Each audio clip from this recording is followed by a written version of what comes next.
Hello दोस्तों, कैसे हैं आप सभी। दोस्तों, आज हम बाल विकास का टॉपिक पढ़ेंगे। मानसिक रूप से मंद बुद्धि बालक। ठीक है। जो मानसिक रूप से मंद बालक हैं, तो आज का टॉपिक हमारा ये रहेगा। तो चलिए हम शुरू करते हैं। दोस्तों, अगर आपको हमारी वीडियो अच्छी लगती है तो चैनल को जरूर सब्सक्राइब करें। और कोई आपको टॉपिक पढ़ना है इसके अलावा, गणित, पर्यावरण, हिंदी और बाल विकास तो मैं पढ़ा ही रहा हूँ, तो आप कमेंटमेंट जरूर करें। तो चलिए हम शुरू करते हैं। मानसिक मंदता का अर्थ है औसत से कम मानसिक योग्यता। मानसिकता मंदता का अर्थ क्या है? औसत से कम मानसिक योग्यता। ठीक है। अर्थात जिन बालकों की बुद्धि लब्धि साधारण बालकों की बुद्धि लब्धि से कम होती है, उनमें विभिन्न मानसिक शक्तियों की न्यूनता पाई जाती है। मानसिक रूप से मंद बालक कहलाते हैं। ठीक है। आपको समझ में आया होगा कि मंद बुद्धि बालक को किस बालक को कहा जाता है। देखिए, एक बार और पढ़ देता हूँ। जिन बालकों की बुद्धि लब्धि साधारण बालकों की बुद्धि लब्धि से कम होती है। जिन बालकों की बुद्धि लब्धि रहती है, बुद्धि लब्धि क्या रहती है?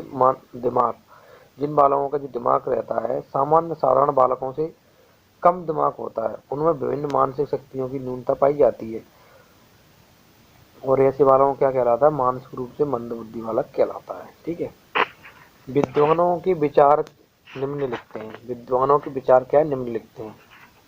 क्रो एंड क्रो के अनुसार, जिन बालकों की बुद्धि लब्धि 70 से कम होती है, जिन बालकों की बुद्धि लब्धि 70 से कम होती है, उनको मंद बुद्धि बालक कहते हैं।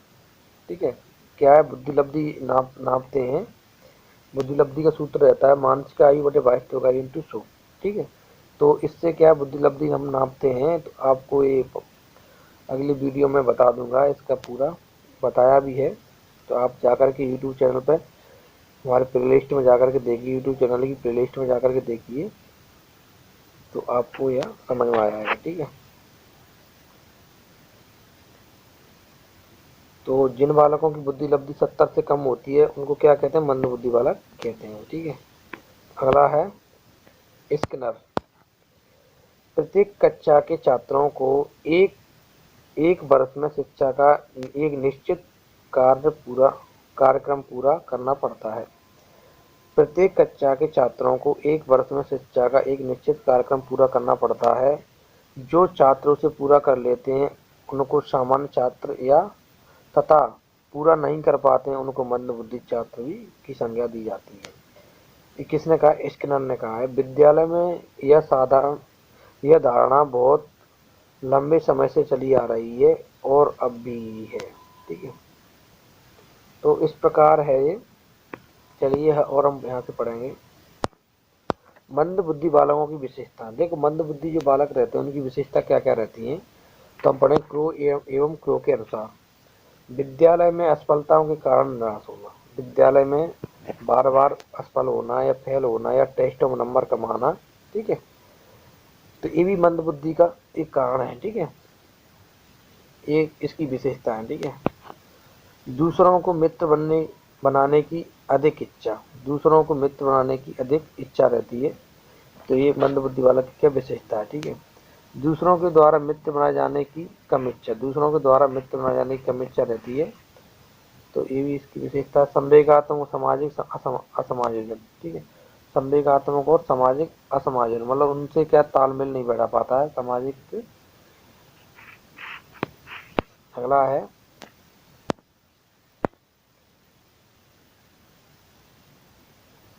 एंडसन के अनुसार आत्मविश्वास का अभाव। आत्मविश्वास का अभाव कैसे? आत्मविश्वास का अभाव कि मैं इस पाठ को याद करके सुना सकता हूँ या यह होमवर्क कर सकता हूँ, तो इस चीज़ का उन पर क्या अभाव रहता है? आत्मविश्वास नहीं रहता उनको कि मैं इस प्रकार यह काम कर सकता हूँ। विभिन्न अवसरों पर विभिन्न प्रकार के व्यवहार। विभिन्न अवसरों पर विभिन्न प्रकार के व्यवहार, जैसे प्रेम, भय, मौन, चिंता, विरोध, पृथकता, आक्रमण पर हानि आधारित व्यवहार 50 से 70 या 75 तक बुद्धि लब्धि होती है ऐसे बालकों की। ठीक है।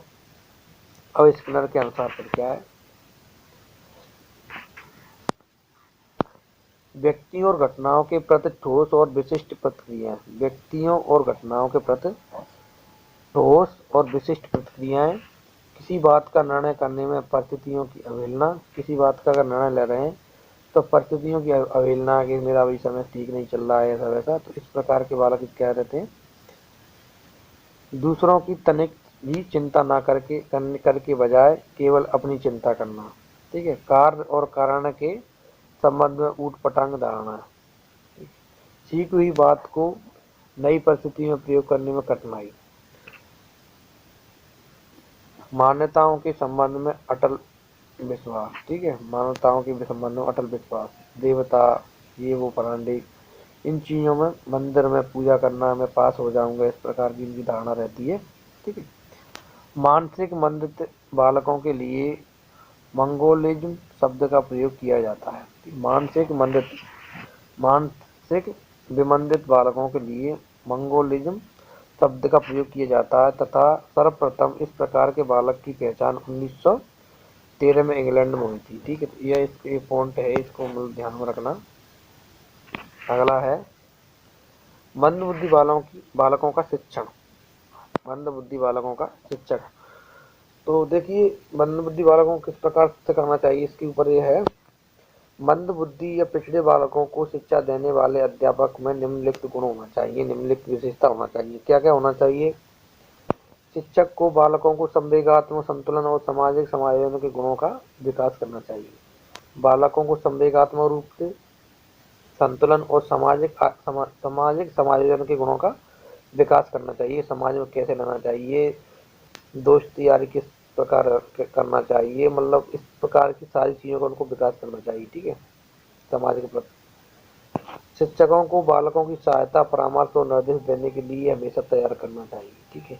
बालकों को सहायता, शिक्षक को बालकों की सहायता, परामर्श कि किसी सब्जेक्ट को किस प्रकार याद करना चाहिए। ठीक है। कितने बजे सोना चाहिए, कितने बजे जागना चाहिए सुबह, और एक विषय को कितने से कितने बजे तक पढ़ना चाहिए। तो इस प्रकार की उसकी सहायता, परामर्श और निर्देश देना, हमेशा देने के लिए तैयार रहना चाहिए। ठीक है।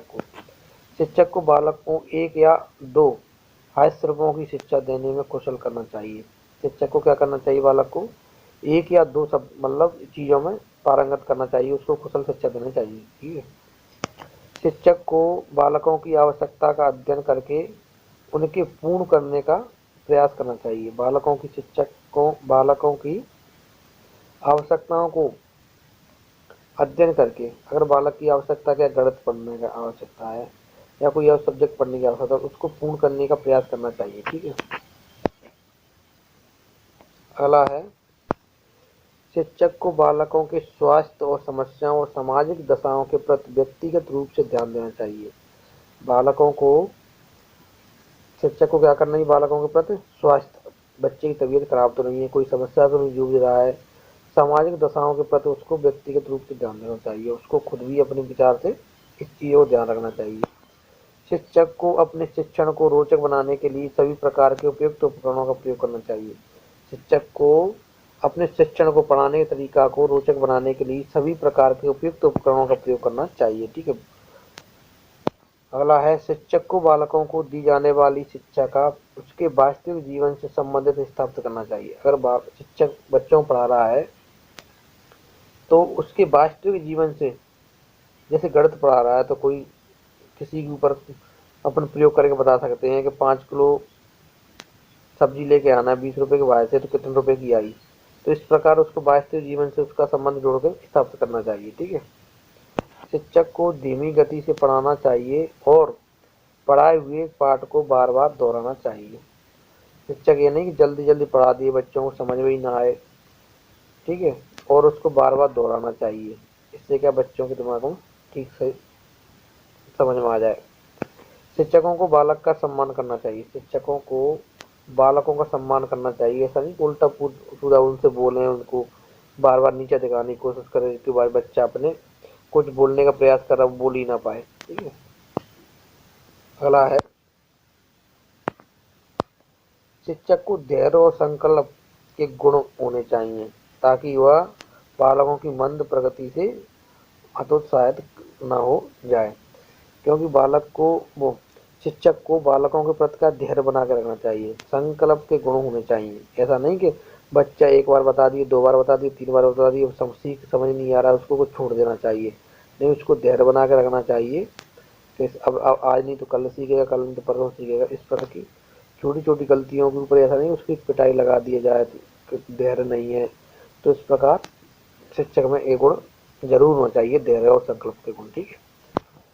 शिक्षक में बालकों के प्रति प्रेम, सहानुभूति और सहनशीलता का व्यवहार करने का गुण होना चाहिए। शिक्षकों में क्या होना चाहिए? बालकों के प्रति प्रेम, एक प्रेम होना चाहिए। ठीक है। सहानुभूति होना चाहिए कि मेरा बच्चा ऐसा मेरी बात मानता है। ठीक है।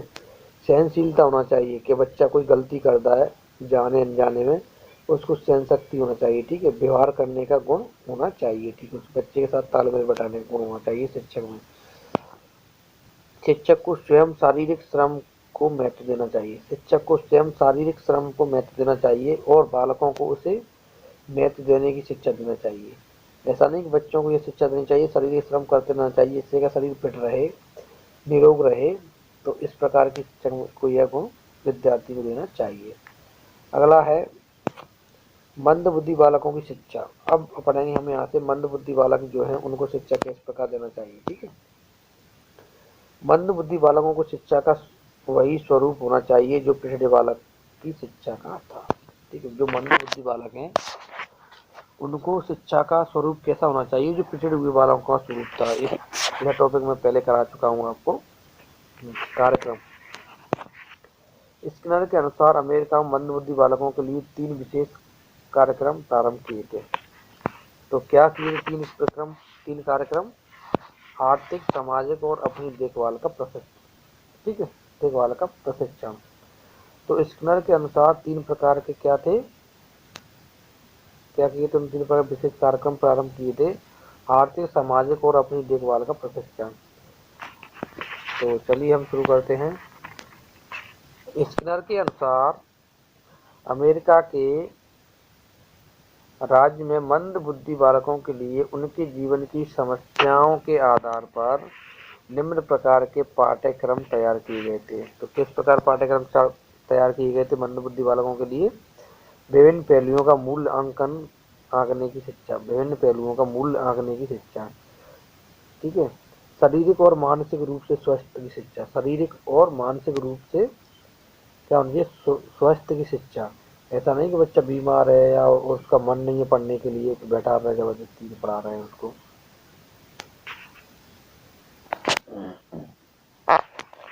है अगला है सुरक्षा, प्राथमिकता, चिकित्सा और आचरण संबंधी नियमों की शिक्षा। ठीक है। स्थानीय यात्राओं को कुशलता से करने की शिक्षा। निष्क्रिय और सक्रिय मनोरंजन की शिक्षा। उसको बार बार समय समय पर मनोरंजन भी करना चाहिए शिक्षक को विद्यार्थियों का। सुनने और निरीक्षण करने, बोलने और लिखने की शिक्षा। बच्चों को सुनने के अपन जब टीचर पढ़ा रहा है तो उसको सुनने की शक्ति होना चाहिए। निरीक्षण करने, बोलने और लिखने की शिक्षा। ठीक है। कुछ और कुछ क्वेश्चन सुना रहा है तो किस प्रकार बोलना चाहिए, अगर हम बोल बोल के लिखवा रहे हैं तो किस प्रकार लिखना चाहिए, इस प्रकार की होना चाहिए। धन, समय और वस्तुओं का उचित प्रबंधन करने की शिक्षा। धन और समय और वस्तुओं का उचित प्रबंधन करने की शक्ति होना चाहिए। ठीक है। मान्यताओं और विवेकपूर्ण नियमों की शिक्षा होनी चाहिए। मान्यताओं और विवेकपूर्ण नियमों की शिक्षा होना चाहिए कि आपको इतने इतने बजे तक ये कार्य करना है, इतने बजे से स्कूल आना है, इतने बजे से सारी चीज़ का वो होना चाहिए। पौष्टिक भोजन और साफ सफाई और आराम की आदतों के साथ साथ वास्तविक आत्म मूल्यांकन की शिक्षा देनी चाहिए। ठीक है। व्यक्तिगत शिक्षण व छात्र संख्याएं। पेंशन के अनुसार मंदबुद्धि बालकों को व्यक्तिगत शिक्षण की आवश्यकता तथा कक्षा में छात्रों की संख्या 12 से 15 तक होनी चाहिए। ठीक है। अब हम यहाँ से पढ़ेंगे विशिष्ट कक्षा। ब्रैनसन के अनुसार मंदबुद्धि बालक अपनी सीमित योजनाओं के कारण सामान्य कक्षा में ज्ञान का अर्जन नहीं कर पाते। ये कक्षाएं उनके सामाजिक और असामाजिक का दोष भी उत्पन्न कर देती हैं, अतः उनको विशेष रूप से प्रशिक्षण शिक्षकों द्वारा विशिष्ट कक्षा में शिक्षा देनी चाहिए। ठीक है। शिक्षा के उद्देश्य, क्या क्या उद्देश्य शिक्षा के? फ्रेंडसन के अनुसार मंदबुद्धि बालकों की शिक्षा के निम्नलिखित उद्देश्य होना चाहिए। स्वस्थ आदतों का निर्माण करना चाहिए, स्वस्थ आदतों का निर्माण करना चाहिए। ठीक है। जन्मजात व्यक्तियों का विकास करना चाहिए, शारीरिक स्वास्थ्य की उन्नति करना चाहिए, दैनिक जीवन में व्यक्तिगत, सामाजिक और आर्थिक आवश्यकताओं की पूर्ति करना चाहिए। ठीक है। दैनिक जीवन में व्यक्तिगत, सामाजिक और आर्थिक, आर्थिक मतलब किसी बच्चों को पैसों की जरूरत है या कोई, तो इस प्रकार की आवश्यकताओं का पूर्ति करना चाहिए। स्वतंत्रता और आत्मविश्वास की भावना का विकास करना चाहिए। स्वतंत्रता यानी कि डर है उसमें, इस प्रकार डर हो या कोई संप्रेषण हो तो इस प्रकार की भावना नहीं होना चाहिए। ठीक है। आत्मविश्वास की भावना का विकास बच्चों को करना चाहिए। यही क्या है? मंद बुद्धि बालकों की शिक्षा है। ठीक है। तो दोस्तों, अगर आपको वीडियो अच्छी लगती है तो चैनल को सब्सक्राइब करें। आज का टॉपिक हमारे यहाँ पे खत्म होता है। थैंक यू, धन्यवाद।